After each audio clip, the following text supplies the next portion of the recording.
everybody. You're listening to the Big Chill Podcast. This is episode 730, NFL Conference Championship Games Preview.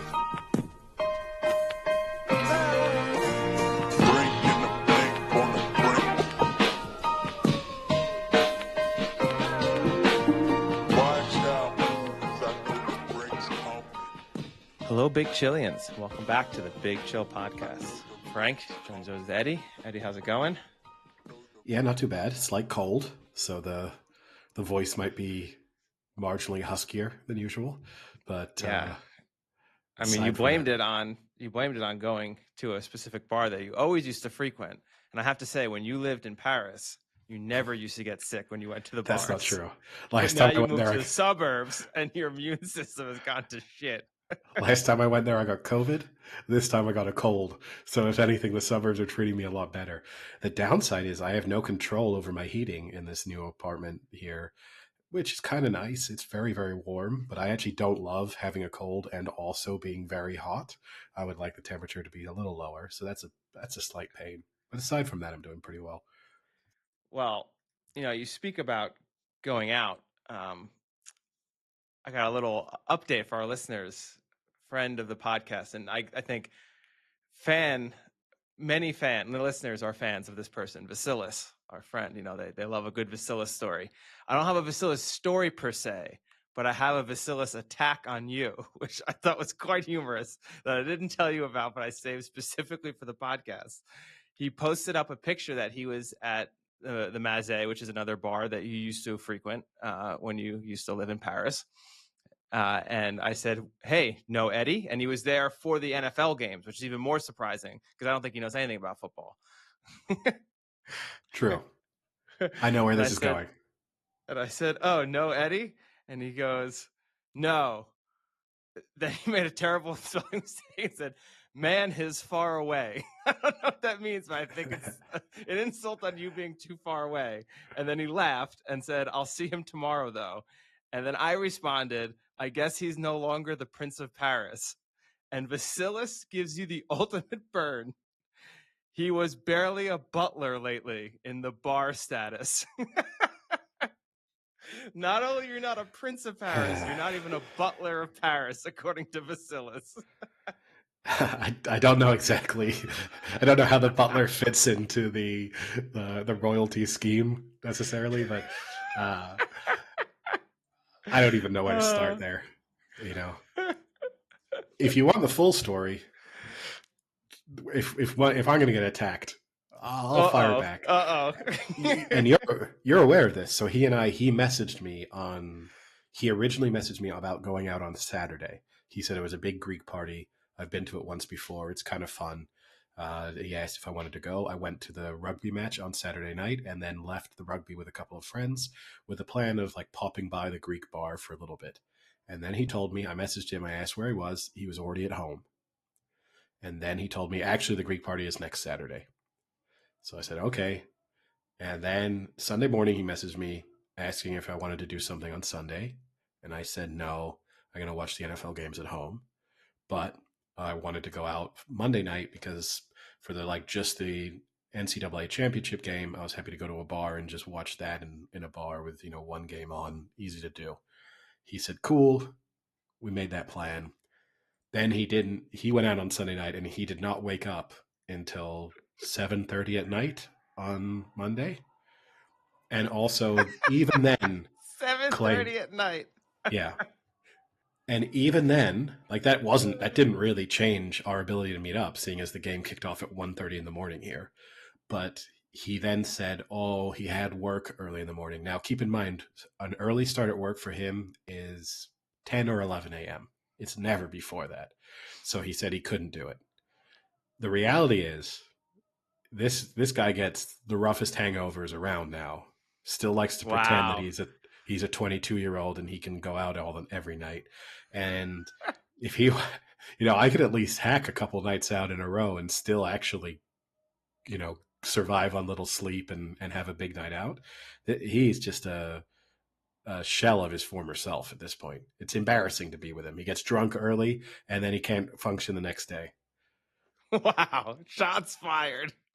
He won't hear this. It doesn't matter. Oh, I'll send him the clip. I'll make sure he hears it. Then I'll get a response. We may not understand the English in the response, but I'll get it. And what he really needs to do, he's fully committed to the Ascot trip this year, supposedly. He's got to sort himself out before then, because we're going to have to carry him for several days if he keeps this up. Well, I mean, I know we kind of changed our plans around that should benefit him. So it should make him more likely to come now. So I'm expecting big things. And I'll say this too. So for those who aren't aware, we go to Royal Ascot every year, and we now stay in Guildford. That's as much as I'll say. I don't want people hounding us, while we're on vacation or anything. But we stay at Guildford, and last year you were incapacitated. So yes. I was stuck with hanging out with Vasilis all night because everyone else in the group are not late stayer outers. And Vasilis and I found what he thought was one of the most amazing late night bars in England ever. I don't know if I agree so much with him, but he was enthralled by it. And I think specifically just because there was one woman there who was very good at moving her backside. But that's all it takes. After we left that night, he had said to me, I can't wait till we come back next year because we're going to come here every night until closing. So we'll have to see if he lives up to his statement. The thing is, on a holiday, he'll probably be able to manage it, but he'll just look and feel rough the next day. I think he thinks, I see him at work sometimes. I go into his restaurants and he's there in his suit, but he looks like someone dragged him through some dirt the night before. It's not the fresh-faced Vasilis that used to greet me when he was 30. He's getting closer to 40 now. And I also just think it's that interesting thing. And look, he lives a very different life. I'm not going to say normal job or anything like that. I don't want to be dismissive of what he does or for anyone working in the service industry. But I think he thinks that we all sleep until 7 sometimes. And I think, he responded, don't pretend like you haven't done it recently. I was like, I don't even know the last time I slept till 7 o'clock, aside from maybe when I've had COVID. That's the only time when that's happened. So I have a lot of, getting off Vasilis, I have a lot of little topics. I just came back from a trip, and, a lot of things accumulate when you travel and you start to see the real society. I'll throw a few at you, and you can kind of give me some responses. The first one I think you'll appreciate is mostly about me. I had a flight, perfect, an international flight at 10:30, and U.S. to Canada, but yeah. But it's they consider international. You have to pass. I know. And you have to go through customs and U.S. security there, like on that side. So you have to go through the U.S. part on the Canadian side. Flight was at 10:30. I originally booked the shuttle to arrive at the airport at 9 a.m. And then I started looking online, and it said, you have to show up 3 hours early for Calgary International, even U.S. And I said, no, I don't think you do. You know me, I like to live life dangerously. I am so disappointed in myself. I switched the shuttle. The only issue is it's only every 2 hours when it's that early. So instead of arriving at 9, I had to arrive at 7 a.m., which means I had to get up at 4:30 to get the shuttle at 5 a.m. because it's a 2-hour shuttle. I then got to the airport at 7 a.m. I was sitting at my gate at 7:20. It took 20 minutes to get through security, customs, and then U.S. border. I was so upset with myself, and I really questioned what has happened in my life that I forced myself to get there so early when I knew deep down in my heart I could make it. And if I didn't, I would have been happier than how upset I was having to sit at that airport. Yeah, I mean, you and I are different on that front for multiple. I don't like the risk. I hate feeling like I'm potentially cutting things too tight. I also don't mind sitting at an airport for an extended period of time, which is surprising because you're a lounge boy and I'm not. And I don't want to go to a lounge. So no lounge. You would there. think, You would think, yeah, but you would think out of the two of us, if you're a lounge person, that means you would want to spend more time in an airport, almost, like get the lounge value. For me, I'm happy at just any old airport bar. Yeah, I don't know. You were a bit screwed over there by the timing of the shuttles. Yeah, it was. But and I went back and forth. Like at first I was like, no, fuck it, I'm not changing it. And I was like, I'll change it. And I messaged them. And then they didn't get back to me. And I was like, oh, good. They didn't get back. I don't want it. And then literally as I was falling asleep, they messaged me back being like, no problem, I'll put you on it. What made me concerned is that the shuttle isn't direct from my hotel to the airport. It obviously stops at other stops. So they say 2 hours, but if they do 5 stops and people are slow, it could be over. And that's where I was concerned. Like if I don't get to the airport till like 9:15, 9:30, then I'm cutting it close. But what sucked is I found out that on my time and the one I would have had originally, the one that got me there at 9, there was just a shuttle for our hotel because so many people were going. So it was direct from my hotel, and it actually was way under 2 hours. It was like an hour 45. So I actually would have gotten to the airport like at 8:45. I definitely would have made it. I don't think 1:45 counts as way under 2 hours. I think that's in airport time, 15 minutes is a lifetime. But yeah, at least you didn't miss your flight. The next thing is on my flight, I was on the aisle and there was a person in the middle, and this person was a normal adult, not a child or anything. And about a quarter of the flight in, they fell asleep, and they were a like head mover fall asleep. And for a good hour, this person was basically sleeping on my shoulder. What's your move there? How long's the flight? It was a 2.5-hour flight. I'd probably just accept it. I think that's it's really annoying. It is really annoying, but avoiding either the possible like grumpy, semi-angry wake up if you do give someone a bump, there's always that risk, or just the awkward social interaction. I think, I mean, although I like speaking to people, so maybe I would have given them a bump and then broken into conversation and hoped that we chatted the remainder of the flight. But I think I would have just accepted it and let them rest on my shoulder. I mean, I accepted it, but what I did was I actually like leaned my face towards him and like nuzzled him. So it was out. Yeah, when he woke up, my mouth was about an inch from his mouth.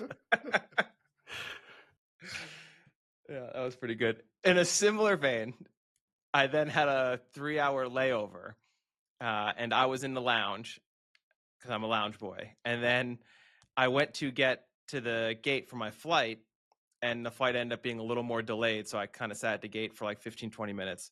There was a grown man there who was sleeping, who was snoring so loud you could hear him from like 2 gates over. What's the etiquette on? Does that person not realize? Like, I think if you snore, you should not be able to let yourself fall asleep in public like that. Yeah, it's a little hit or miss, right? Because some people snore sometimes, but not all the time. But I don't think you can wake someone up for snoring. Again, that's a really embarrassing. I don't think you can wake them up. But I think as an adult human, you need to have the decency to know that you are like, I mean, obviously this person knows that they snore. It was so loud. It was insane. I moved over 2 gates and I could still hear like the echoes of this person. You got to know that. Oh, so like our friend Olivier snores horrifically.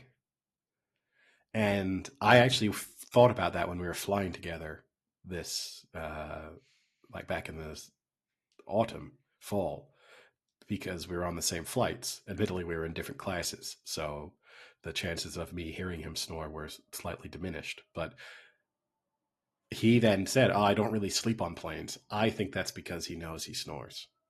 I think he knows that's a really loud snore. It's why he always has to have his own hotel room. That's good. And you know what? Good on him. Because if I had to stay in that hotel room with him, I'd probably like murder him. Well, Vasilis says he still has PTSD from Ascot last year. He tells me he still wakes up in the middle of the night and sometimes worries and has a dream that the hotel staff are coming to knock down the hotel door to kick them out of the hotel because he was snoring so loudly. I do believe that. Oh, that's funny. Last thing. Go ahead. I'll go for it. All right, I'll go. Building on I got a little mini travel anecdote from last weekend on my way to VD. I took a taxi from outside the stadium to play rugby, where the rugby match was, a little outside of Paris, to go inside to Paris. And I think the taxi driver was a little surprised. Not common to get people hopping in a taxi. This was probably 11:30 at night. So, and the public transportation's right there. So, there were like drinks in the stadium after the match. So we had hung around for maybe 30 minutes, 45 minutes after the game had finished. So when we hopped into the taxi and we were all speaking English, the taxi driver's first comment was, "Oh, are you rugby players?" Because I think he thought there was a chance that, we were. Good on you. How good did that feel? That I got slightly better though. So we went, "No, we're not rugby players." And then we drove along, we were all talking, and then he went, do you guys like work in TV? Are you commentators? And I went, "No, we're not." Because he went, "Because you have a voice like the guy from NBA 2K. And then for the next 15 minutes of our drive, every once in a while, he would randomly go, 3-pointer, out of bounds. And so, hey, we got a podcaster convert out of it. Oh, he listens? Well, gave him the name. I don't know if that will turn him in. I'm fairly confident he'll at least listen once, so maybe he's listening to us discuss him. Then he's a definite listener. This is what we do. If you tell us you listen to the podcast, we'll give you a shout out. If you got a good story for us, we'll throw it in here. Not everyone. Not everyone. Otherwise, that would this podcast would just exist to be a shout out to listeners. Wow, what an inconvenience! We had that many. So the last thing I'll touch on is this is a little to do with I was in Banff, and Banff is a very expensive place.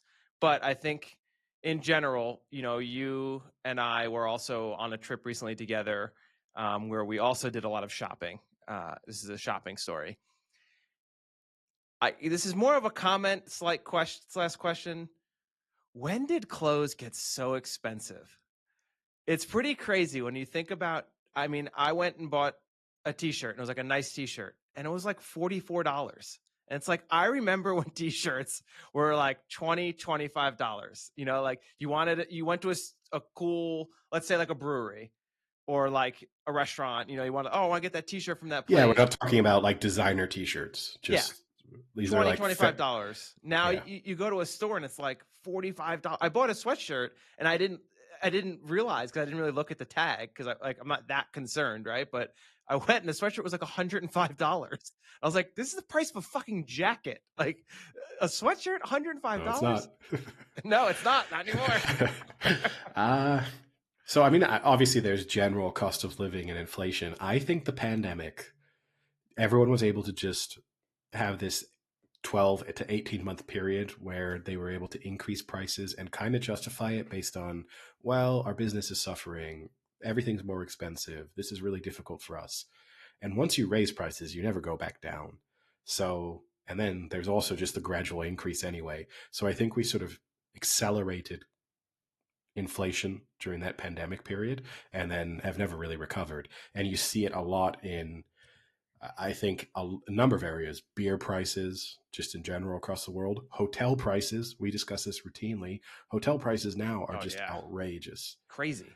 Like, you genuinely, and we've been doing the Ascot trip for 10 years, so I can kind of look back at all of our previous bookings, a lot of the times which are at the same hotels. And I now even try to book even earlier because the prices have become more expensive. So first time around, I was usually only making the reservation maybe a month before. And now I'm making it 5-6 months ahead of time. And it's twice as expensive.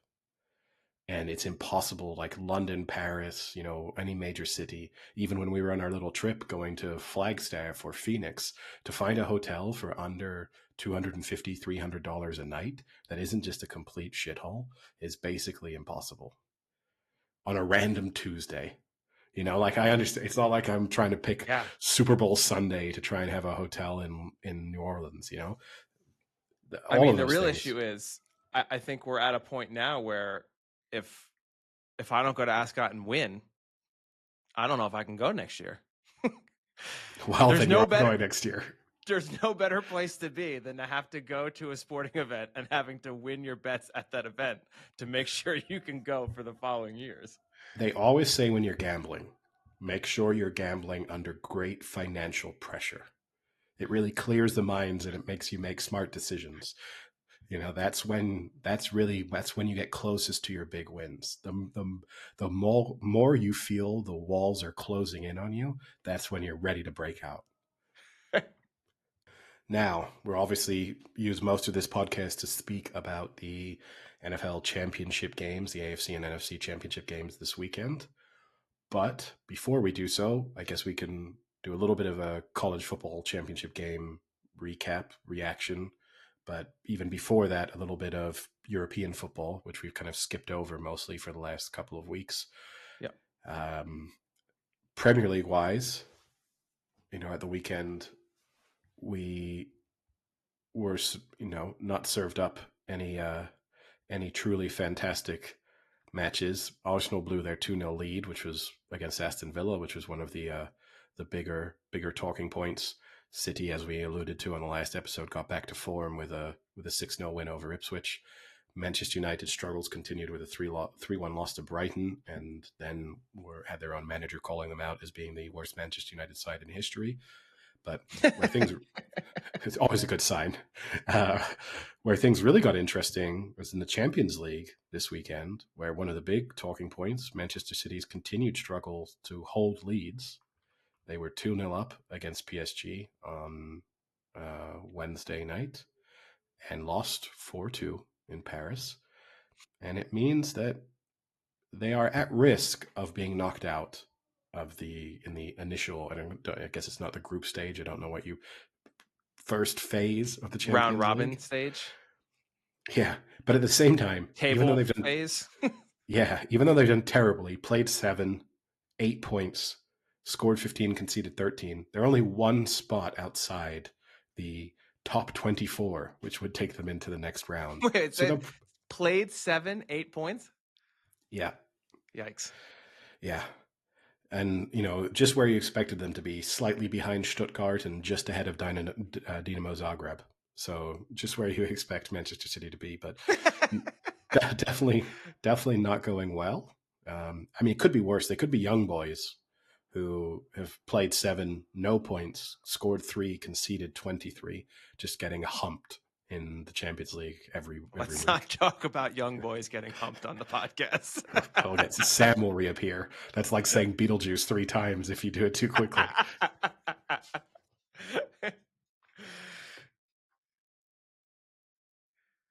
But no, I mean, City have now spent some money. They brought in a couple of new players, a new attacking option, new defensive option. You know, the splurge is definitely coming in the face of the struggles.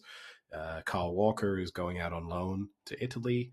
You know, I think you'll start to see more of those sort of key parts of their squad be shifted away over the next 6 to 12 months. So a big turnover probably due, but this is a big rebuild. And like we've spoken about on previous episodes, it's unclear whether or not Pep Guardiola is really up to being part of that type of rebuild. Yeah, it's crazy to think City are going to rebuild. Like 5 months ago, that never would have been something we would have been talking about. No, I mean, yeah, they got off to a pretty good start in the Premier League, and the thought was, here we go again. And you know, even there was treble talk for a while, and in all likelihood, they're going to end the season with no trophies. Never mind a treble. Forget the treble; they're in trouble. Oh, there's the episode title.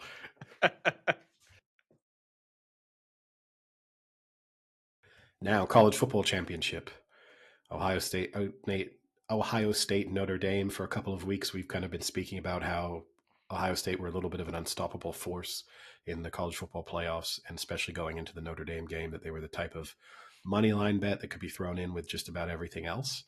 They would have been the last leg in your mortgage sixfold, which only lost, I guess, on the Lions. Everything else came in. Yep. What a sad way to go homeless. But the they dominated the game. In the end, Notre Dame kind of snuck a little bit back into it in the third and fourth quarter, but it was never. Which kind of pisses me off.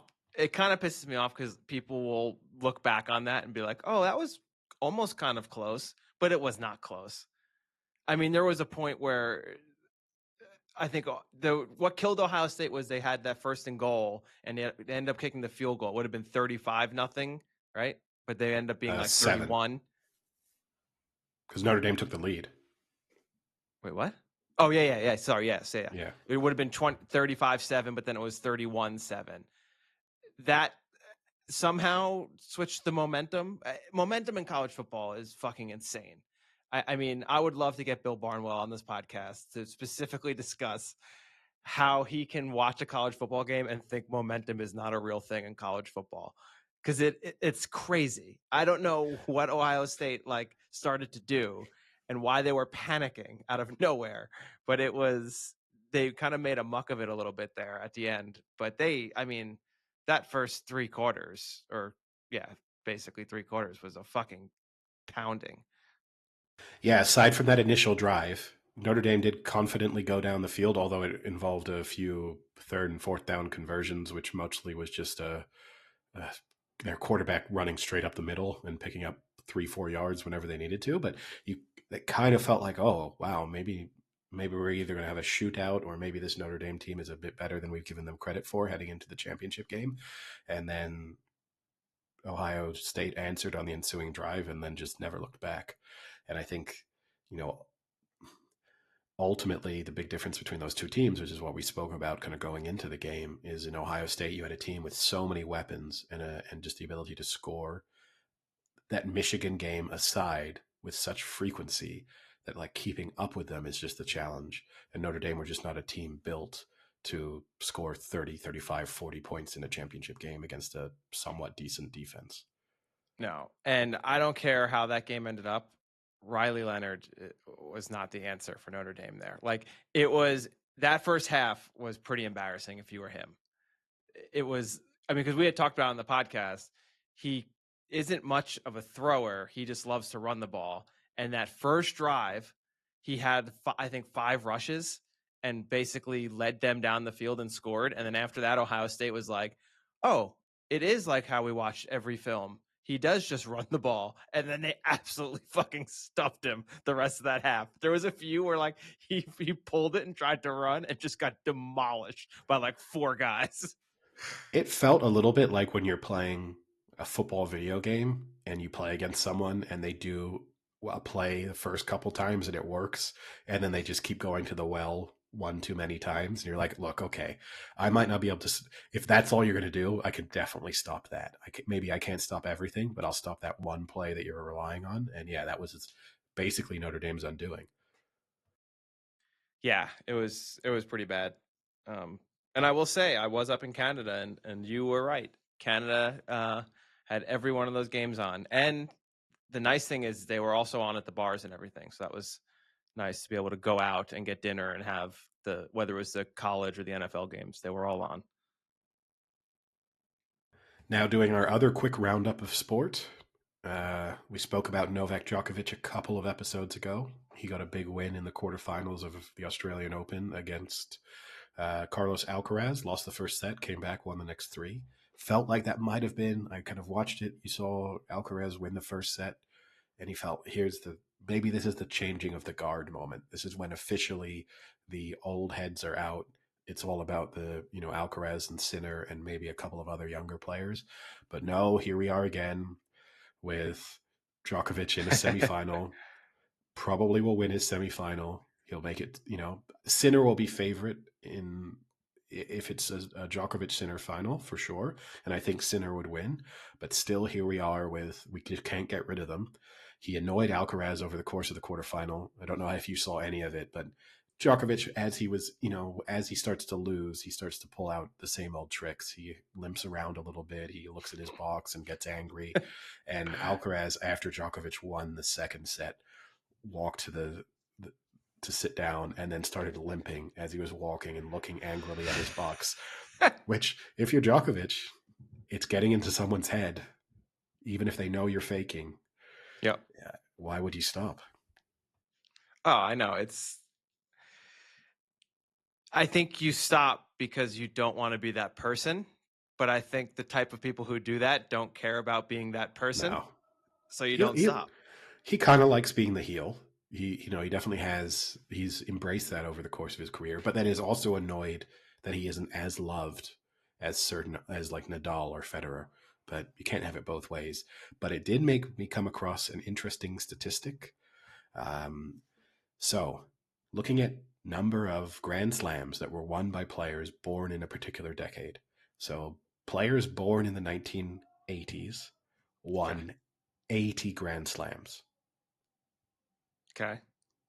So far, players born in the 2000s have won 6 Grand Slams. What about the 90s? How many Grand Slams do you think were won by players born in the 90s? Ooh, I'm trying to think of. This is male tennis. Just male tennis players we're speaking about, yeah. Okay. I'm trying to think of almost anyone that would have been in that era. I'll give you one clue. One of the players from the 90s who won a Grand Slam was a player that for a period of time you loved betting on. Is it Wawrinka? No, it's Dominic Thiem. Oh, I do love Dominic Thiem. Who born in the 90s? He had a brief period where you were infatuated with throwing him into bets, and then his career fell off a cliff. You're welcome. I'm going to say like 5.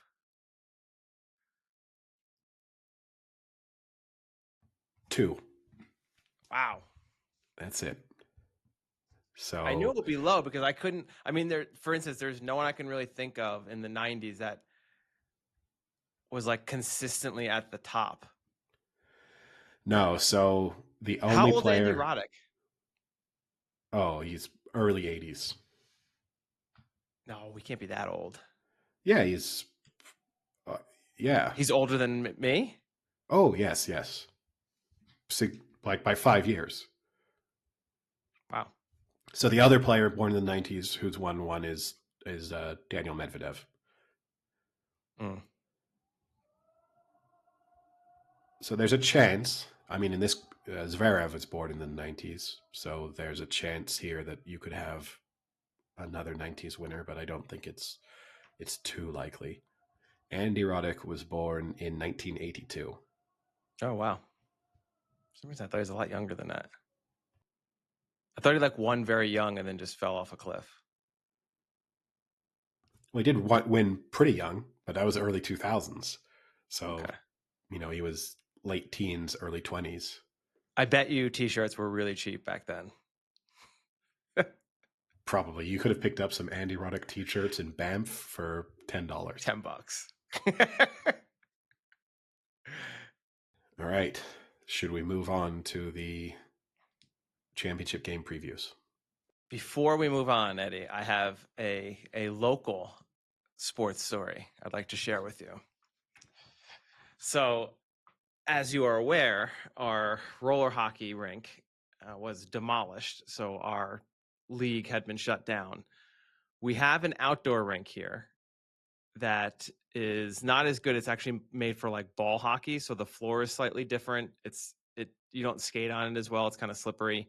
But because there's nowhere to play, people started playing there. We've kind of been playing like pickup games on Tuesdays and Thursdays, kind of just show up at night and everyone who's there will just kind of play. They've since had enough interest that they've started some leagues. So there'll be like outdoor roller leagues, which is better than nothing, but it's kind of frustrating to play on it. It's not the best surface. The first league they started was a 35 and over league. So, had to be 35 years. They made like one or two exceptions for people that were really close. And instead of like putting in a team, they had 6 captains and then they had a draft. Oh boy, that's going to hurt some egos. It has to hurt some egos. That never goes well. I am happy to announce, Eddie, I was the number 1 draft pick in the 35 and older draft. It is one of the major accomplishments of my career. Congratulations. I guess this is not a dynasty keeper league in any sense because they know you're leaving, right? If someone just destroyed their franchise with their first pick, it will go down when we're analyzing local amateur Tucson sports. That will be one of the most catastrophic GM decisions that's ever been taken. Yeah. The best part is there was one other like really good player who also plays on like the traveling teams when we go for nationals. He is 50 times better than me. And he was selected number 2. I gave him so much shit for being selected over him. It was unbelievable. But the best part is after we got drafted, there was a draft, and I had known there was a draft, so I had messaged the group on Facebook being like, hey, like, are we invited to the draft? Is it going to be like a podium and stuff? And they were like, no, shut up. But supposedly when I got picked, the guy who runs the league actually called me to do like the draft phone call. And I was fucking playing hockey, so I didn't get to answer it. And I was so pissed because it actually would have been really, really funny to me because I didn't have the number saved. So it would have been like, hello, who's this? And it'd be like, hey, Frank, this is so-and-so. Just want to let you know we're taking you with the number 1 pick. It would have been really funny.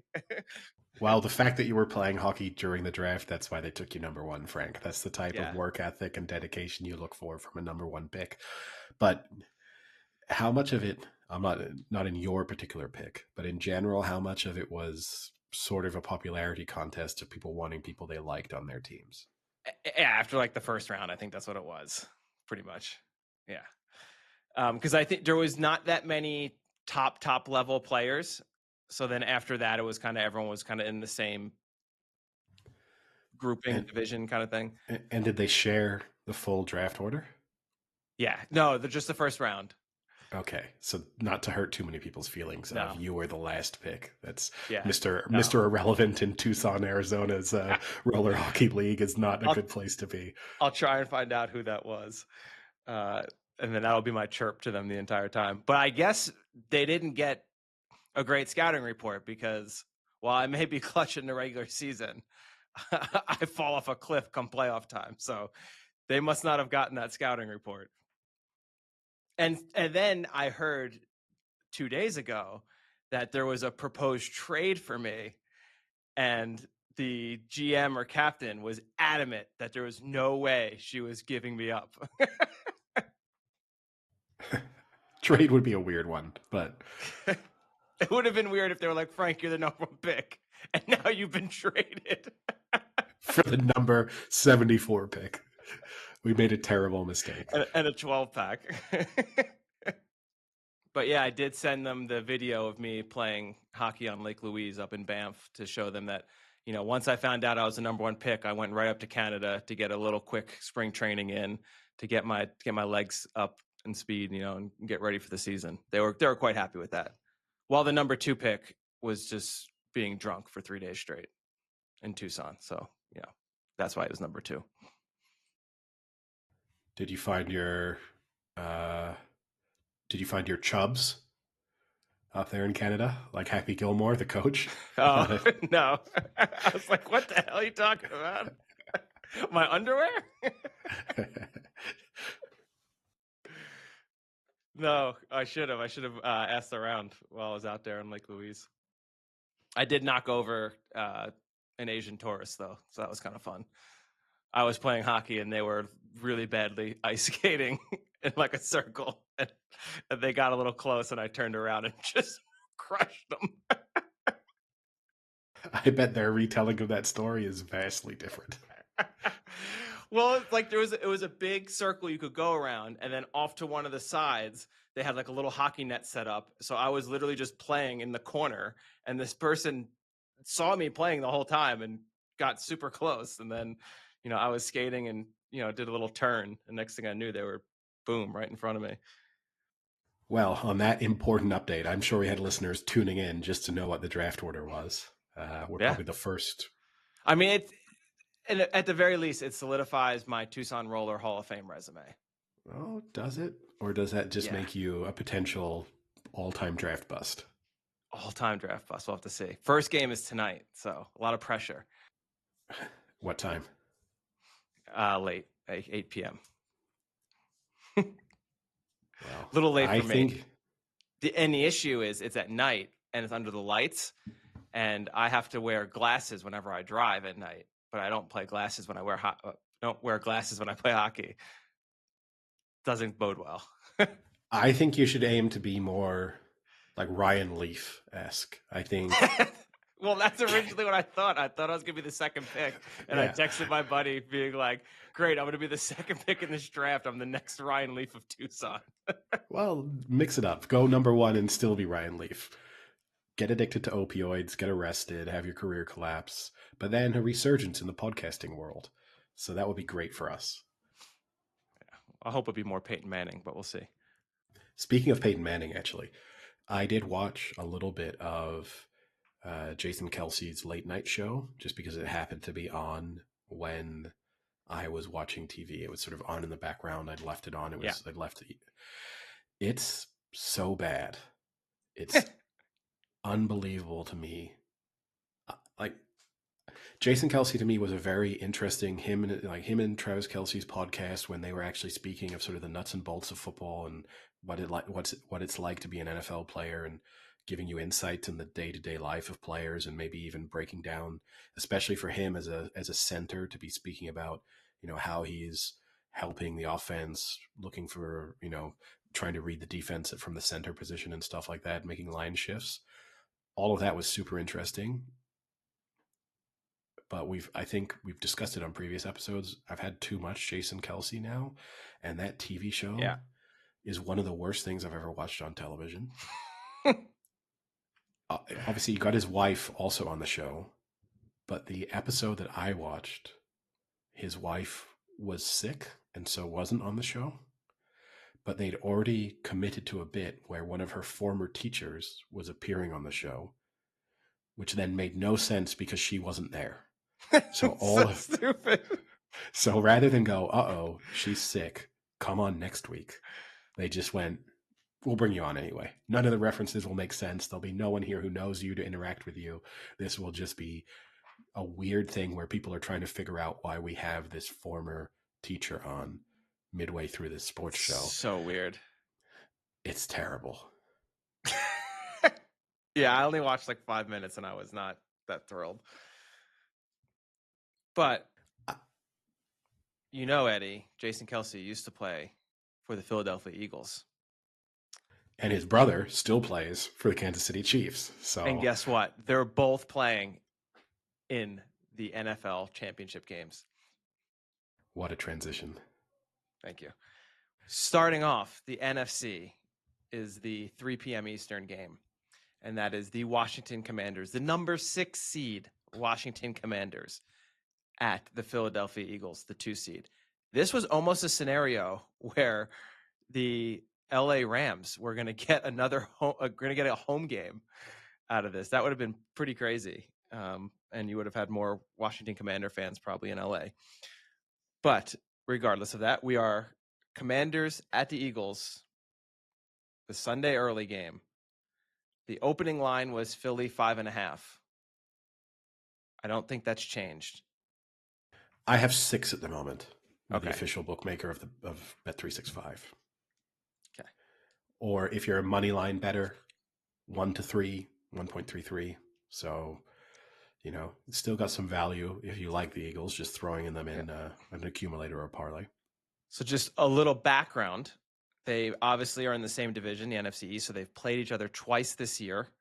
The first game, the Eagles won 26-18, and that was in November. And then the Commanders won the rematch in December 36-33, which was a very exciting game. But keep in mind, Jalen Hurts did have a concussion in the first quarter of that game and came out. So Hurts did not play the majority of that game. And they still lost. And they still lost. The other stat, Jayden Daniels has 9 picks this season. 3 of them are against the Eagles. So the Eagles have been able to have a third of all of Jayden Daniels. I'm getting Jalen and Jayden already confused. Jayden Daniels interceptions. The last time they met in the playoffs was in 1990, where Washington won that. So this could be a potential revenge game 25 years later, 35 years later. Yeah, no, it's interesting, and it's hard. It's hard to read into those two matchups. That's the only time the Eagles have lost since September, so they're on a pretty sort of good run since then, and I think they've won 9 home games in a row. So, you're kind of going into they're in pretty much top form, almost unbeatable in Philadelphia. It's to me, this is almost a battle of who can stop whose primary weapon. So can the Commanders keep Saquon Barkley slightly under wraps? We sort of discussed it, in terms of how how he was handled last week. You don't necessarily have to completely stop him. He can still have his big run or two, but you can't allow him to just be picking up 5, 6, 7 yards a carry and just moving the Eagles down the field and just having the game drain away from you. So that will be the interesting thing. And then equally, how can the Eagles contain Jayden Daniels? You spoke about the fact already that he's struggled with interceptions against them, but he's been really damaging on the ground as well this season.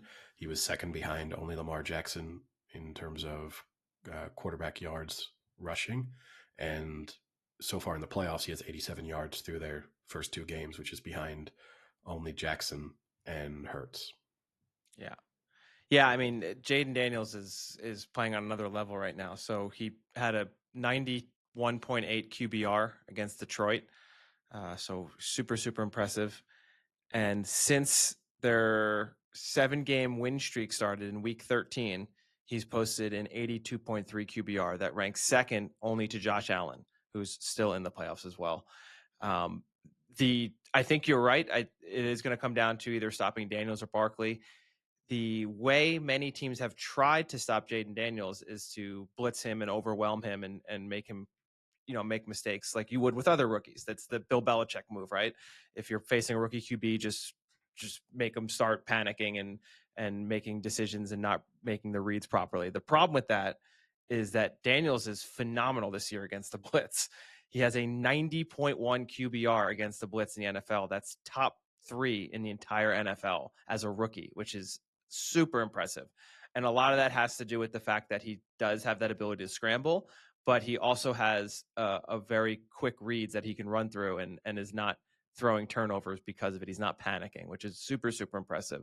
So I think when we're talking about getting to the weapon and on this side being Daniels, I think the Eagles are going to have to get to Daniels without blitzing him and relying on that front defensive pressure, which fortunately for the Eagles, they do have. And I think that'll be a huge advantage to them, is they don't have to change what they do on defense to try and get to Daniels, but also still have enough defensively to cover well and also protect against the rush. I think they can do that with the nice front 4 they have, including Jalen Carter, who's been playing phenomenal lately. Yeah, you're right, and I think that's the interesting thing here for Daniels coming into this game. He's going to be under pressure at times. He's probably going to make a mistake. So the real test for a rookie quarterback in that environment then is how well can you handle that. He's gone through 2 challenging games. In the Bucks game more challenging than the Lions game in terms of having to deal with sort of momentum within the game itself. And the possibility of his mistakes being super costly. So I don't know. I lean towards the fact that I'd rather trust the experience, kind of proven caliber that you have within the Eagles, and know that they also have a style of play that kind of holds up to all conditions and circumstances. you're less likely to, throw the game away, literally and figuratively, if you're running the ball heavily. Whereas, when you're Washington, you don't have a great defense and you rely on some big plays being made, often through the air too. There's a greater risk associated with that. The good news for you is that the weather forecast at the moment looks pretty decent for Sunday. It's going to be in the 40s when the game kicks off, drop to the low 20s as the game goes on. No rain expected at the moment, so no snow either. So it will be chilly, but not bad. Good. Yeah, and I think when then you look the other way, like you just said, and having the Commanders have to stop the Eagles' run game, which has been phenomenal this year, and their offensive line has really shown through in these past few playoff games. The Commanders ranked in the bottom 5 in yards per carry as a defense this year, letting up 4.8 yards per carry. So not very encouraging. Although I think they did stop Barkley decently on that second game, if I remember correctly. I don't think he had that many yards that game that they beat them. I take that back. He had 150 and 2 touchdowns. So maybe in Barkley terms, that's not his best. But yeah, so I guess you can't really make much of that one. So my pick for the game, I will take. I'm torn here because I kind of want I do want the Commanders to win because I think it's a fun storyline, and Jayden Daniels has been so impressive this year, and just as a team collectively, they seem more interesting to me than the Eagles. And you also, our feelings when it comes to Sirianni and some other members of the Eagles staff are pretty well documented. That being said, I just think they will run them into the ground. So I will take the Eagles to win. And I also think I'll take the Eagles to cover the spread just because of how bad that Commanders defense is. Yeah, I think I'm in the exact same boat as you. I'd much rather see the Commanders win this game. The worry, I honestly think the worry is the Eagles' offense. It'll be interesting to see how the Commanders play them. I think you have to make Jalen Hurts beat you in this game. I think you're going to have to load the box up, really shut down Barkley, shut down that run game, any option game that they have, and just force Hurts to beat you, because I don't think you want to sit back and have Saquon Barkley run through holes that a Mack truck could run through. I don't think that's going to be beneficial. The other issue, I think, not in the Commanders' favor is what I just talked about with the Eagles not needing to blitz and still be effective with their defensive line. They actually only blitz 18% of the time, which is 4th lowest in the NFL. So they don't often need to blitz, and I don't think they really will blitz after seeing what happened to the Lions. I just think, that Lions defense was just so bad that they could not stop anything. And I think the Eagles defense is, leaps and bounds better just for the fact that they don't have nearly as many injuries as the Lions do. But they do have a ton of star potential on that defense. So I think the Eagles will win this. Now on to the Bills-Chiefs game, a matchup that feels like we get every playoffs now, and also usually in the regular season as well. So very familiar. A rematch of a regular season matchup, a rematch of past few years in the playoffs too. Yep. So yeah, number 2 Bills at the number 1 Kansas City Chiefs. It's the 6:30 p.m. Eastern game. This is the 9th meeting between Mahomes and Allen. They are 4 for 4 in head-to-head meetings, but I think, as most people know, the script heavily favors Mahomes in the playoffs, and he's 3-0 over Allen in the postseason. You mentioned already they met in Week 11. The Bills won that game 30-21, and it was KC's only loss that season, where they played their starters. Obviously, I don't count that last week. And the last time they played in the playoffs was last year, the divisional round, and the Chiefs won that 27-24. Now, here's a question for you. When is the last time the Bills beat the Chiefs twice in the same season? The Bills beat the Chiefs twice? Yes. Oh. When would they have played them twice? 96. 1993. So I was close. It was in that when the Bills were good. It wasn't a bad guess. No, it wasn't a bad guess.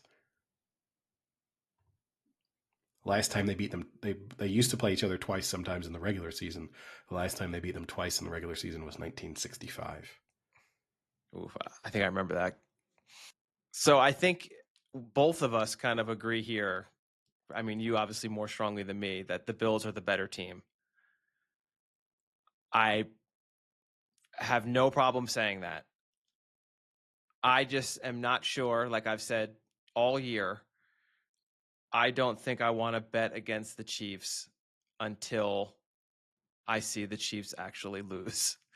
And honestly, I don't think there's a lot wrong with people who feel that way. You know, like the Chiefs are back-to-back Super Bowl champions. They win playoff games no matter what their lineup is, who they're putting out. They win, you know, and I think until they don't win anymore, it's not the worst idea to just keep betting them. No, I agree. I mean, that's been my position with Manchester City, for example, right? So I cannot be critical of someone for just taking the defending champion until they lose and just assuming that they have the wherewithal and the know-how to be able to get through important games. And what we have seen from the Chiefs is that they're good at playing the game in the pace and the style that they want it to be played, and then using their experience in those key moments. And I will say, my feelings on the Chiefs have slightly improved over the course of these playoff games, marginally. My feelings on the Bills have slightly dropped. Ooh. Particularly that Ravens game. I really think the Ravens overpowered them, outclassed them, were the better team, and threw it away. And so I can't be quite as high on them. If the Ravens had snuck through that game last week and now it was the Ravens against the Chiefs, I would take the Ravens -10. But that hypothetical matchup unfortunately will not happen, so it will not be tested. So I will just say I won. But I think I still feel like this is a Chiefs team that struggles to score points. That, Mahomes is dealing with, okay, it's the playoffs and Travis Kelce can go full steam again, even though, as we discussed last episode, his fifth gear looks like he's in second gear now. And, there's limitations in terms of all the weapons that Mahomes has at his disposal. Whereas the Bills can score a lot of points, can score quickly. In some respects, I almost feel like my analysis of this game is very similar to the Ravens game, but for different reasons. I think if the Bills can get out to a lead in this, there is no way the Chiefs can close the gap. If the Bills are up 10 points, 14 points, I think it's game over. I don't think the reverse is true. I think the Bills are capable of mounting a comeback, but I just think this Chiefs team cannot put together quick drives and cannot score points quickly. And as good as their defense is, they will still continue. The Bills will be able to move the ball and get at least some more field goals and things. So I'm going to take the Bills, but I don't love it as much as I expected to love it. I've spent all season saying I can't wait to bet against the Chiefs in their divisional round, but I knew going into last week they had such a good matchup that was a no-go. But I definitely couldn't wait to bet against them in the championship game. And now, not only am I slightly scared to bet against them in the championship game, I'm also already thinking ahead, and I'm slightly scared the prospect of betting against them in a Super Bowl. So, yeah, I'm taking the Bills, but I don't love it. Yeah, I'm going to stick with the Chiefs. The Bills have a better offense. I mean, there's no denying that. Josh Allen ranked first this regular season in QBR. Mahomes was ranked 8th. Not a great, didn't have a great season. A lot of that's probably due to what's around him. I think he's going to be relying on Kelce. And for some reason, everyone knows that, but no one can stop it still. So, you're going to see a heavy dose of Kelce. And I think you're going to see a heavy dose of Xavier Worthy. I really think they are trying to get him more involved every game. And just his speed is it's so scary sometimes. He can get an end around and he's gone if he has a small hole. But also just kind of some deep balls, cuts up the middle. I think they're really going to try and target Worthy a little more. But the Bills just ultimately have a much better offense that can just sustain, continue drives, score at large clips. The issue, I think, is on the defensive side. The Chiefs have a very strong defense. So they ranked in the top 5 in almost every advanced defensive statistic, while the Bills didn't rank in the top 10 in any defensive statistic, really. And when you think about the Bills, when you think about the Chiefs, you have Chris Jones, McDuffie. They have stars on that defensive side, and I think that if the Chiefs win, that's what's going to make the difference. Is you're going to have a few sacks from Jones, or a few big plays, or a pick, or something like that, where the defense can cause turnovers and stop scoring drives. Because I think the Bills are going to score a ton of points. I think it's a matter of having like a bend don't break defense and holding them to field goals, or getting turnovers. I think that's how they're going to win, and I do think they'll do that. So I think it's going to be another close game. I think it'll be another really good game, but I'll take the Chiefs. Yeah, and obviously also a battle of two quarterbacks with famous girlfriends, well, fiancés/girlfriends, potentially two fiancés based on rumors. Well, there's rumors that Travis Kelce and Taylor Swift are engaged. Oh. So you're throwing the third one in. And Haley Steinfeld and Josh Allen obviously are engaged. Yes. Which also, we don't have to trash Taylor Swift or speak about her too much. She got a fair amount of coverage during the last Chiefs game, and she was sitting next to Caitlin Clark for most of it. I didn't think she got that much coverage. I don't think they showed her until as much as before. Yeah, they've definitely realized it got too much. And probably also from the perspective of Taylor Swift, she probably doesn't like being on TV as much as she was. But I will say, well, I heard actually, I mean, I'll be surprised if we even see her on this game, because I heard one of Trump's executive orders he signed that first day was not showing Taylor Swift on any NFL games. And in fact, I think banning her. I think it was a full ban. She can't even get into the stadium. So you might just see her outside. Yeah, Swift tariff. Yeah. She has to pay $1 billion if she wants to watch an NFL game in person. But the thing I did think about, look, I'm sure Caitlin Clark is a reasonably interesting person. I'm sure Taylor Swift is too. But that's like, I don't know, Caitlin Clark's 22, 23, Taylor Swift's mid-30s. What's the conversation there for 3-4 hours? At what point does... hey, your college basketball career was pretty cool. At what point does that well run dry? And then you realize that we don't have that much in common. We don't have that much to speak about. This is coming from a guy who will have a 4-hour conversation with a random stranger in an airplane. Yeah, but I got lots to find out about them. I can Google them. I'm 4 sure hours they is could pushing do it. the same. 4 hours is pushing it. I would say... Well, no, because I think it's easy in that situation because you're at a game. So the majority you're watching the game. You're not talking the entire time. You're talking in breaks, occasionally. Oh, did you see that play? Yeah, good play. Wow. Okay. See, but I actually reverse it because Caitlin Clark, I've seen her on a couple of ESPN shows and other shows. She's pretty knowledgeable about football. I mean, she's a big sports person, so there I almost feel like the watching the game experience, not only do you have the age disconnect on all the non-sports How do you know Taylor topics, Swift's not a big sports fan? Because I've seen how she reacts to Travis Kelce getting a 7-yard completion, or the confused look on her face when she's looking around the box for explanations. This is an insult. From other people. If we know anything about Taylor Swift, is she's dedicated into what she does. So how do you know once they started dating, she's not in there analyzing game tape and asking a bunch of questions? I hope she is. That she might have the minus 50, the play card thing on her forearm. Playbook. Yeah, if Taylor Swift is involved in Travis Kelce's preparation for this game, then I feel even more confident about the Bills. I mean, I think that is a legitimate question. The Chiefs love to design plays during the week and let their players make these crazy plays. At what point do we have a play created by Taylor Swift that's tried out? Or at least named after it, because they also like to give the funny names that then they try and get into the public space. So when it's named after a Taylor Swift title or something like that, I think we could probably expect that in either this week or the next. Oh, I guess we forgot to say the spread. It opened up at -1.5 for the Chiefs what does the official sports book say? Still 1.5. Surprisingly holding strong. Which I will say, I don't tease, but I'm kind of tempted to here because I'm a money line better. So in a sense, the shifting the spread the other way should appeal to me. It's just I don't like the randomness of the point spread at times. How are you teasing it?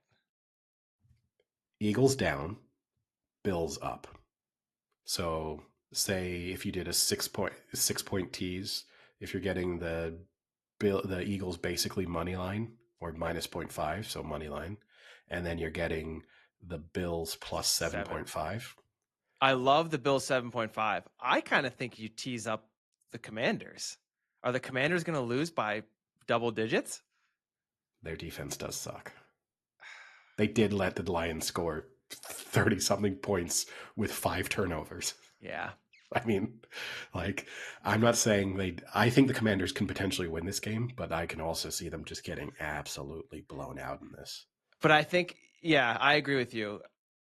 I also, this is tough. It's a tough one.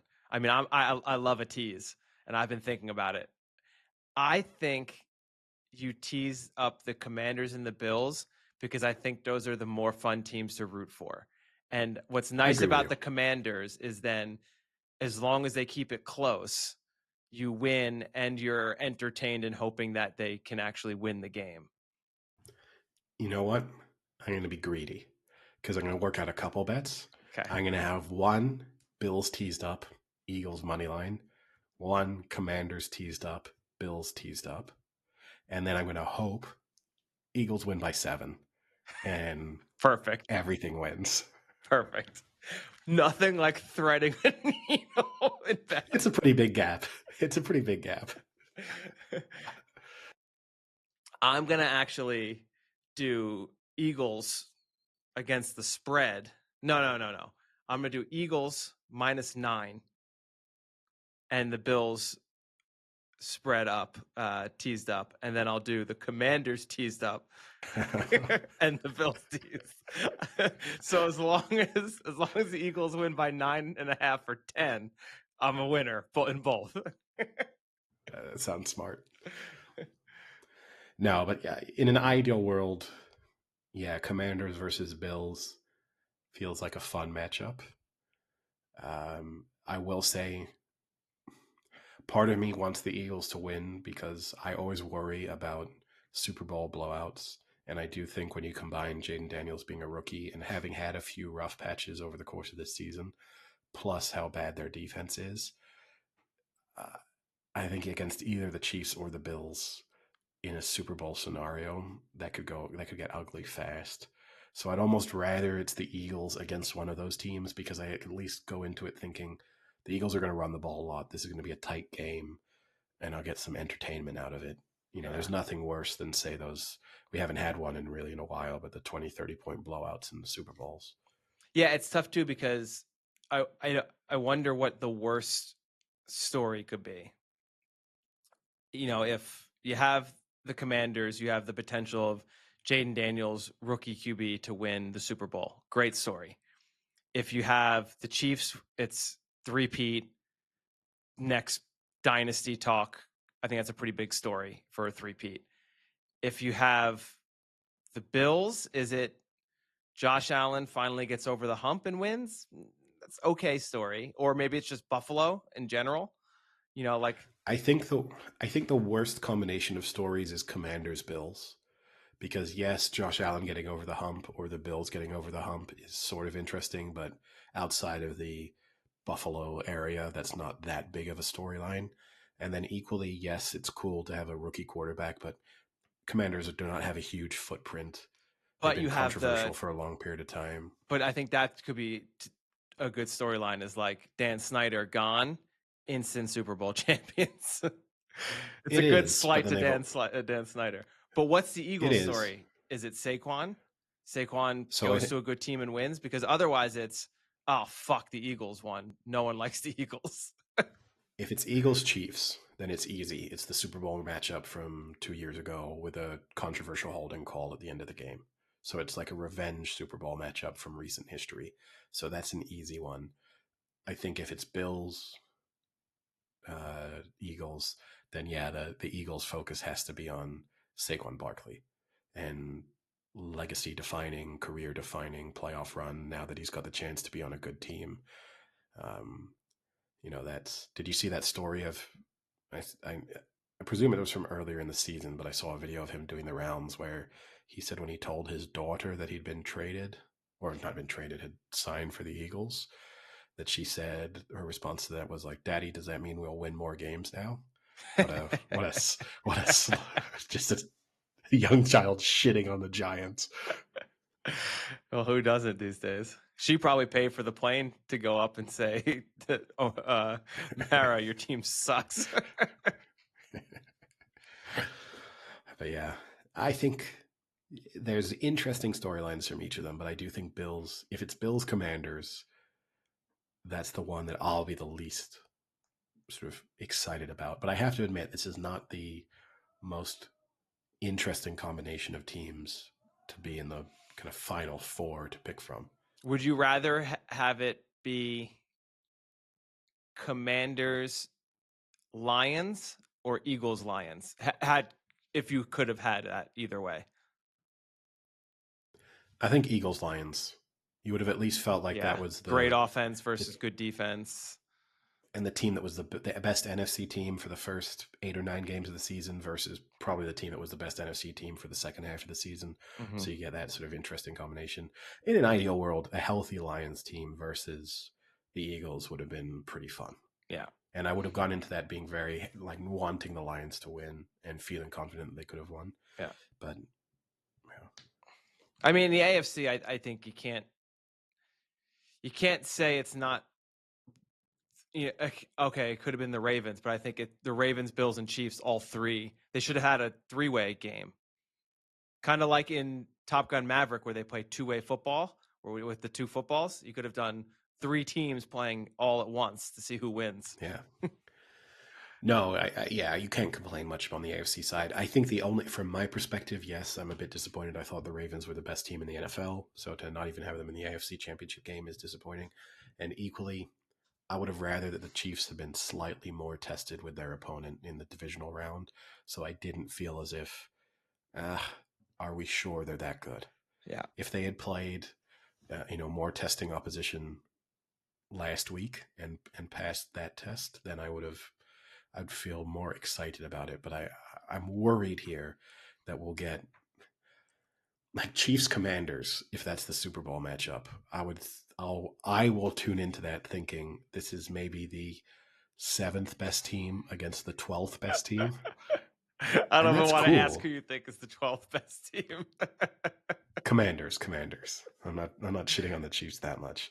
And look, that's cool. It's good when things don't all just go to chalk, and it's nice to have upsets or teams go on good runs. I'm not, I'm not trying to say it's not, but sometimes you want the best team against the Cinderella nice run team, so that then it really feels like they've proven themselves if they do win it. I think the nice thing for me, I wanted to get your opinion on this, is that both games are on Sunday. I think I prefer that than like a late Saturday, late Sunday game. Yeah. You have all day Saturday, do whatever you want. I don't know. As someone not in the U.S., a Saturday game would be nice because it's a bit more manageable. Well, but if you had to choose between having games on each day or on the same day, it could either be Saturday or Sunday. Like, I think for you, isn't that worse? Because then you have to stay up late Saturday and you have to stay up late Sunday. I'll probably be up late Saturday anyway, and staying up late on a Saturday really doesn't impact me at all. Staying up late on a Sunday has, far greater implications. So sure you will, Butler Eddie. In an ideal world, I would have Saturday late game, and then Sunday would be then 3 p.m. kickoff. That's if I could pick it to suit my schedule. I understand that doesn't make any sense, but if I could, that's what I would have.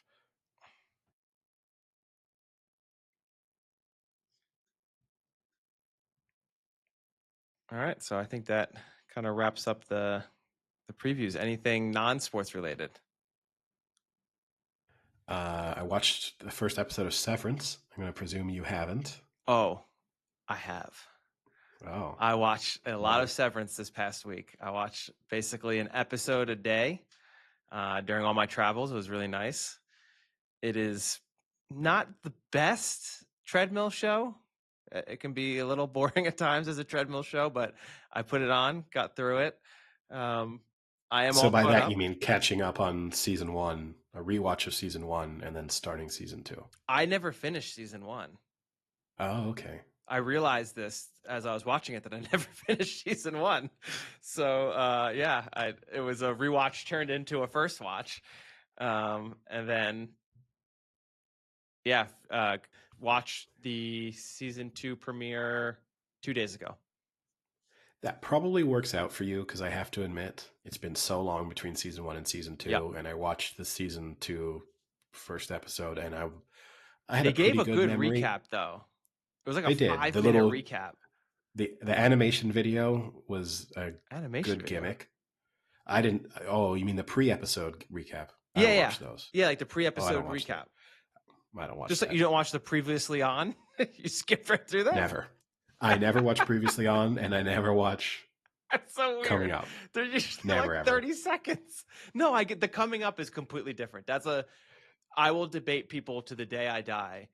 I don't know what the point of you watching what's going to happen next episode if you're going to watch next episode. Why do you want to be spoiled by knowing what's going to happen? It makes no sense. Previously on, if I can't remember it, I should be punished for not remembering it. But it was 3.5 years ago. Doesn't matter. But what I meant was the cartoon video. Let's say this is now a spoiler warning. If you are not caught up to Severance, well, just in case we can say. Yeah. We will. I don't think there's no major spoilers. I'm going to episode spoil 1. No, in a minute.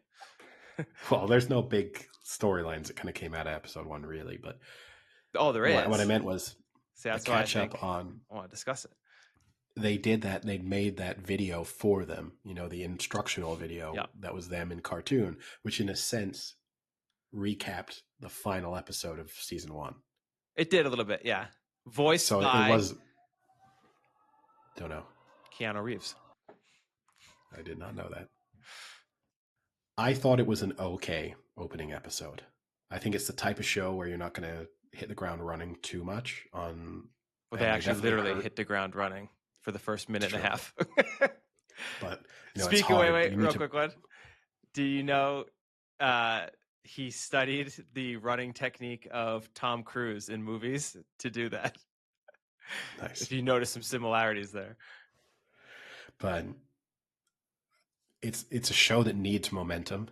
And so the fact that you've had the momentum broken from how long ago season 1 was, and you need sort of a couple of episodes to come out, it almost does sort of feel like a show that benefits from binge watching it. The weekly release kind of hurts it to a certain extent for me, but I think a little bit. I think it depends on the type of person you are too, in the sense that, like, if you like to theorize and do all of that, I think it's really good for a week to week, because it gives you time to, like, listen to a podcast about it, go on Reddit about it, develop your theories or whatever. I do agree it does lose momentum, because now that I'm going back and remembering it, when I watched it episode to episode early on, I thought it was kind of slow and a little boring. But then when you watch them, when I rapid fired them this last week, you get super hooked super quick, because like, oh my God, what happened? It's a puzzle box show. So like the quicker you can watch and keep going, the better it's going to be. It's like you can binge an entire season of Lost in a day and a half, because it naturally just does that, questioning. But I think, we've talked about this before. I always think, though, it's a slight disservice to TV shows that put in so much effort to be such a nicely produced show that you just binge through them. Like, I get sometimes mad at my dad, who will like take a really great show that, like Shogun, and he'll just binge through 6 episodes of Shogun. It's like each episode took them like 5 months to make that show, and you've just washed through them in 4 hours, So like, it's an interesting one though, right? Because we don't have that kind of stigma with consuming any other type of media entertainment in the same way. For example, if I read a book and I said I read that book in a day, no one would go, you're not supposed to do that. You're supposed to take your time and think about it.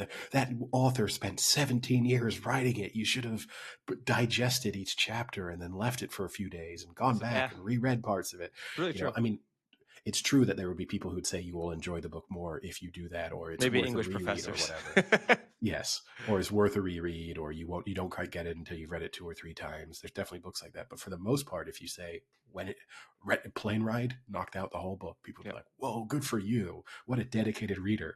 Whereas if you go, "Oh yeah, watch the full season of Shogun on the plane," they'd be like, "You piece of shit, you lazy fucker!" Like, why? Why would you do that? No, I think I'm in the minority in that regard. I think most people are like pro binge, and it's true. Now that you say that, maybe it's true. Maybe I shouldn't be reading books like when I do read them at such like a fast clip. I bet you, friend of the podcast Anton would tell you should only read maybe like 2 chapters a day and let it sink in and digest a little.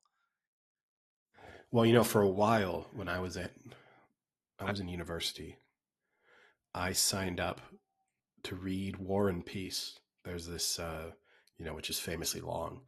There's this service online where you can tell it how many words you want to be emailed to you every day. And then at 7 a.m. in the morning every day, so I was getting like 150 words of War and Peace every morning. And then you would just have it as a quick email and you would just read through it and then be like, well, that's me done for the day. And I gave up on it eventually because there's a lot of names and I could not keep track of who was who and what was what. But it was an interesting way to kind of approach reading. That's funny. So I guess I'll do spoilers now for this first episode. The main one going on right now. Now, do you want me to give you theories, or do you not want to hear theories? Are these theories that you've read or theories that you've come up with? I came up with and then listened to a podcast and it was, I guess, more obvious than I thought. Okay, go for it. Do you think all of the innies that came back down are actually the innies? Oh, as in have some of the outies come in instead of them? What do you mean? Or not like that they're clones, but that some of them are outies who've come back in. It was tough because you'd lean towards no based on how aware they seemed of certain things. So I'll give you the one that I think is not who they are. The girl? Yeah. I don't think that's Helly anymore. I think that's the founder's daughter. Not the founder, but whatever, Egan, the Egan daughter is in her outie form going down like undercover. Yeah, possibly. It was just a little weird. Like you could tell, like she didn't act the same. Like her personality was a little different. And then she did the whole like, where are the cameras? Like some of the shit she said was kind of like trying to be obvious. But what was hard to tell there was, did she not act the same because she was uncomfortable about what she had discovered about who her true self was? And whereas the rest of them, for the most part, maybe they were disappointed in terms of what their lives looked like outside of it. But with her, it was, maybe if I tell them that my family runs the company, then either they don't trust me or they even think I'm a bad guy. Yep. So it's difficult to tell why she lied. They do a really good job of putting it up in the air. Like I think it could be at first that's what I thought. And then as I watched more and more of the episode, just the things she said and the way she said it was like, this isn't how she acted in season 1. So I kind of lean more towards like, is this actually her? But at the same time, they do a really good job of it could be either one, I think. I struggled a little bit with just how aware they all were. Like I know they had the awakening as season 1 went on, but it still felt to me sort of strange that they all, and I guess it makes sense because it's only wiping their memory that sort of exists above, but that at a certain point you wouldn't have the rewiping of elements of that when you came back down. That bit kind of seems doesn't make a ton of sense to me, but that I struggled a little bit with that. And I also guess I didn't fully understand why all of them would really want to come back at all. Well, I think you know why he wants to come back. the wife element, he has a motivation. The rest of them kind of don't. And I know that at first they didn't, or maybe they did, maybe they didn't, who knows. But it still seems a little confusing. They all went, this is miserable down here. They go up and have lives. Well, no, wait. Well, let's go back. Are you saying you don't know why their outside body would let them return? Or why, like when he gave them the option of, do you still want to be down here? They all decide to stay down. Yeah, because obviously their outside body doesn't know. Yeah. But yeah, why they would stay down there once they were. I mean, I think it's just because then they'd kind of like be dead. Like, right? I mean, if you choose not to come back down, then you don't exist anymore. So you're kind of like killing yourself in a way. A version of your character doesn't exist, yeah. Like but the version that you know of yourself doesn't exist anymore. Yeah, I mean, it's a very deep philosophical discussion. It is. No, I think that's what's kind of good about this show. It's like saying if you have a version of yourself that only exists with a certain group of friends and you stop being friends with them, then that part of you has died. You know, there's a percentage of your being that no longer exists. Yeah, I don't know. I enjoy it. I'm looking forward to the rest of season 2, but as I said, I think it's been significantly hurt by the gap. It's tough. Yeah. Yeah, we'll say it would have been, as much as I also hate this, maybe it would have been good for them to throw like 2 or 3 episodes out just to get the ball rolling a little bit. You know, it's been so long. I think when if you are still going to do the weekly release, but week 1 you throw 2 episodes so that you can get the momentum back and feel reinvested. It probably would have been smart. Speaking of both Shogun and big delays between seasons, though, Shogun's confirmed to be coming back for season 2. 2026 or 7 at best. Yeah. That's going to be a hard one to get back into when that rolls around. Well, you got a lot of good shows though coming back. You have, the other long delay one that obviously you didn't watch, but you still should, is Andor is coming back for season 2. And that one has also been, I think, like a 2.5 year delay. I also have to limit some of my TV watching. New TV, way too big for the space. We've discussed it off podcast. Thrown in a new sound bar too, so I can blow my face off with sound as well. And kind of have to limit it. I have to move my head around to watch a TV show, particularly sports. Like I actually have to watch stuff. It's 70 so dramatic. It's like you've got like 150-inch television. You wait till you visit and you see how big this TV is in this space, and you will see what I mean. It's 75 inches for those listening, but 75 inches in an apartment space. It fits in the wall space that it's on. It doesn't look completely out of place. No, it looks great. It is a very dominant feature within the room now, though, which that bit I don't like, because everyone who's going to visit our apartment, it's going to be like, oh, you got a big TV. There's going to be a little bit of judgment there. No, because that's shitty European judgment. Any American who walks into that room, Eddie, you know what they're going to say? Wow, that's a nice fucking television you've got there. Because you know what? So when I come and visit, it's the first thing I'm going to say. I think for like guys who watch sports with me, they'll still like that. But I think other people will probably presume I enjoy watching TV more than I do, or movies. And it's like, no, I'm not that into them. Yeah, I'm excited to see it. I mean, don't get too excited. It is only a 75-inch TV. It's the same size I have. Is it? I think so, yeah. I think we have 75 because I want to get 85. I don't think you have. Now that I see a 75-inch TV, I feel like that's not, because I have to admit it turned up and I was surprised. No, I've measured it. But putting it together was a challenge. Getting the stand on it and then getting it up onto the TV stand. And I have to admit, the other thing is I got no idea when I move how I am getting it out of the apartment. Through the window. Just throw it. Within the box it was in, that was okay, but the box is gone. I did not keep the box. Uh-oh. So he's got to wrap it. Yeah. and then have, I don't know. That's a problem for my future self. Yeah. All right. Anything else? I will be watching on that big TV Horizon Part 2 this weekend, so I will give listeners an update. I almost watched it on the plane, and I was like, I can't do this to myself.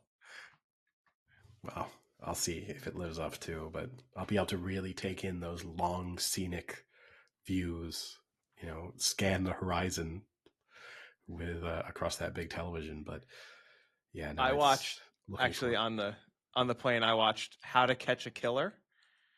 It is the 2023 movie with Shailene Woodley and Ben Mendelsohn, and they're catching a mass murderer. I think it's supposed to take place in Baltimore. Either Baltimore or Boston, was a little unclear. It was a good plane movie. Not a great movie, but a good plane movie. It was under 2 hours. Ben Mendelsohn seems to be the perfect actor for plane movies. Almost every movie I watch on a plane, Ben Mendelsohn's in. It had some good parts to it. It was a little weird and choppy at times, but it did its job. I wouldn't recommend it on your television. It's probably not worth, you got to really have something good for that TV. I don't know if this will be worth it, but if you're on a plane and you've got some time to kill, it's okay. I've already put some pretty bad stuff on that television between random YouTube videos, some sporting events. Horizon Part 2 will top them all.